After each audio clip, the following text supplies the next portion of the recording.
दिग्गज शर्मा जी।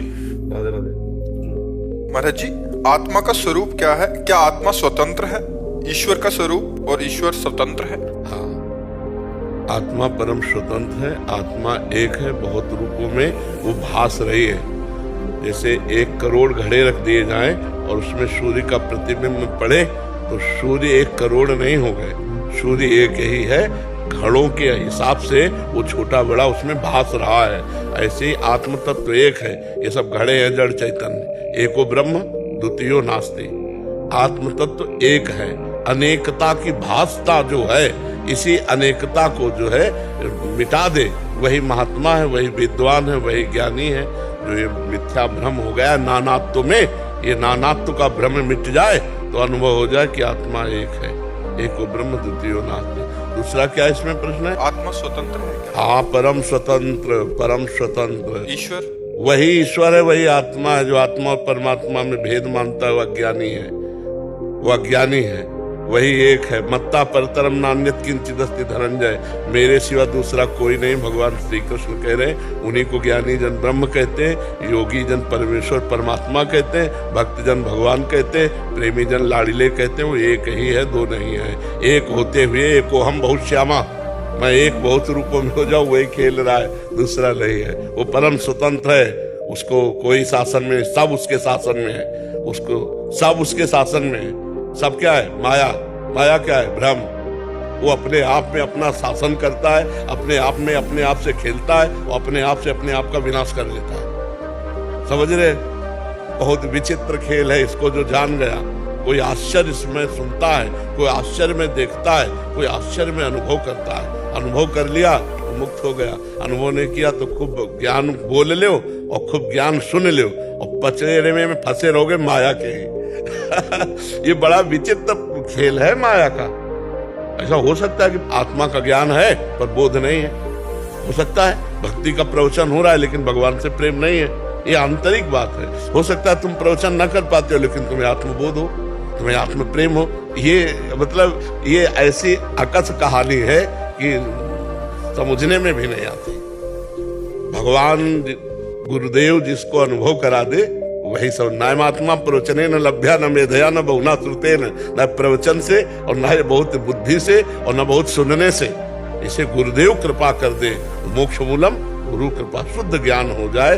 जड़ चेतन की ग्रंथि का जो भ्रम बैठ गया है ये नष्ट हो जाए। महाराज जी, सत्य और असत्य क्या है? शांति का असली स्रोत क्या है?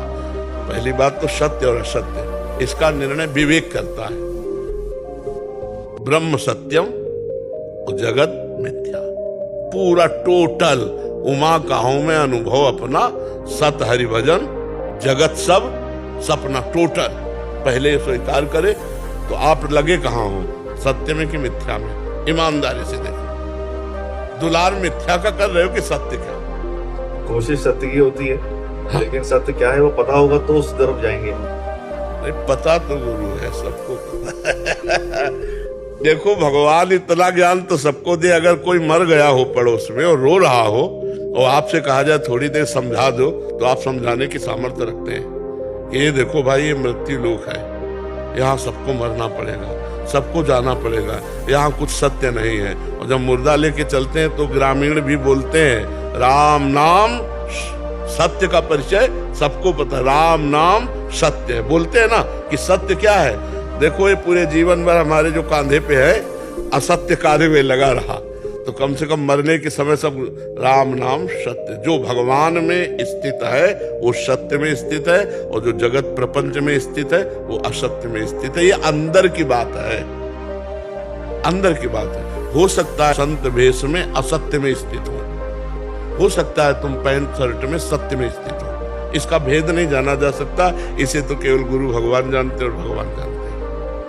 समझ रहे हो? सत्य और असत्य का निर्णय विवेक से होता है, और विवेक जब जागृत होगा वो सत्संग से होगा। बिन सत्संग विवेक न होई और राम कृपा बिन सुलभ न सोई। तो विवेक इतना प्रवीण होता है कि तत्काल सत्य का अनुभव और असत का त्याग कराता है। तो सत्य का कभी अभाव नहीं है, कहीं भी अभाव नहीं है, और असत की कहीं सत्ता नहीं है। ना सत्य विद्यते भाव, ना भाव विद्यते सत्ता।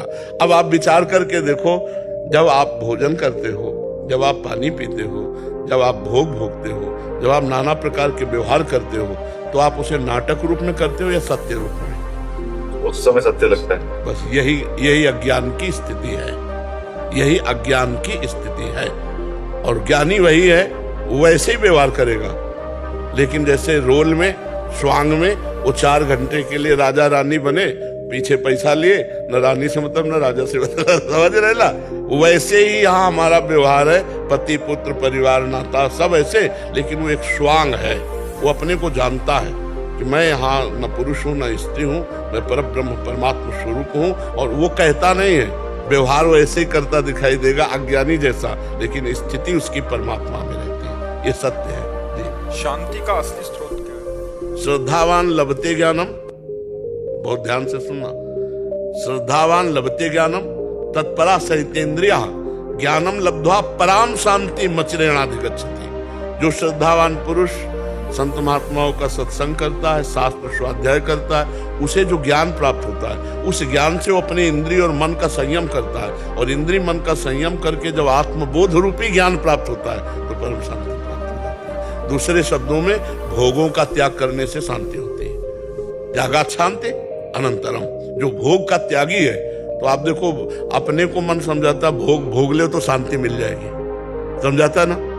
ईमानदारी से देख लो, जब जिस भोग की इच्छा जागृत होती है तो मन कहता है इस भोग को भोग ले तो यार शांति मिल जाएगी, झंझट खत्म होगी। लेकिन झंझट खत्म नहीं होती, झंझट और बढ़ जाती है। त्यागात शांति अंतरम, भगवान कह रहे हैं, त्यागात शांति अंतरम। तो शांति की स्थिति आत्मबोध में है, विषयों के त्याग में है।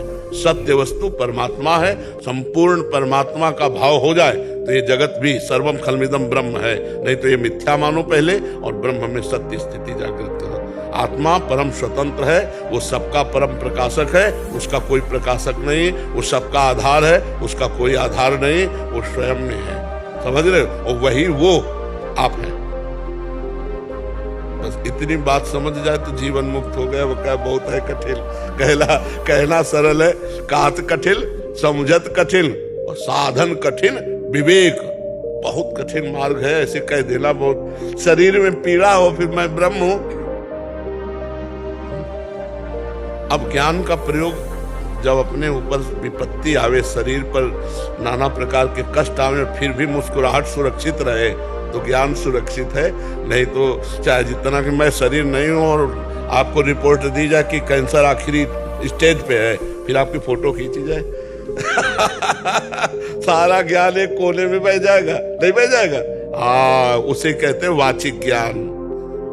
अगर शुद्ध बोध है तो उस समय भी आप स्थिति में रहेंगे। इसको जाना तो था ही, एक निमित्त बनना है, चला जाएगा। ये चला जाएगा, मैं तो अविनाशी हूँ, मृत्यु भी मेरा क्या बिगाड़ सकती है। ज्ञान का मतलब ये है, अच्छा खाने को मिल रहा, पहनने को मिल रहा है तो मैं ब्रह्म हूँ कह लो और जब प्रतिकूलताओं की मार आवे उस समय बोलो कि मैं ब्रह्म हूँ, तब बात समझ में आएगी। जीव और जगत में क्या संबंध है महाराज? भ्रम का संबंध है। जासु कृपा सब भ्रम मिट जाई, गिरजा सोई कृपालु रघुराई। जैसे कांच के मंदिर पर खड़ा है, कांच कई क्वालिटी होता है, एक बड़ा रूप दिखाता है, छोटा रूप, एक भयावह रूप। अब वो जो मंदिर में खड़ा है, कांच के मंदिर में अपने बहुत से रूप देख रहा है। अब किसी रूप से प्रियता करे, किसी रूप से नफरत करे तो क्या है उसका? भ्रम ही तो है ना, वही तो है ना। ऐसे एक परमात्मा स्वरूप है और उसी को हम अपनी पत्नी मान रहे, अपने पुत्र मान रहे, मित्र मान रहे, किसी को शत्रु मान रहे, किसी को नीच मान रहे, किसी को बड़ा मान रहे। ये है क्या? हमारा ही तो भ्रम है कि सत्य वस्तु तो नहीं है ना। सत्य वस्तु जब जान जाओगे तो फिर विद्या विनय संपन्ने ब्राह्मणे के विहस्तनी सुनी चो सुपाके चा पंडिता समदर्शिना, सब में एक है, वही मैं एक हूँ, खत्म खेल भ्रम। ये जो जीव जगत का संबंध है ये भ्रम से हुआ है। अगर ये भ्रम नष्ट हो जाए, जिसे अज्ञान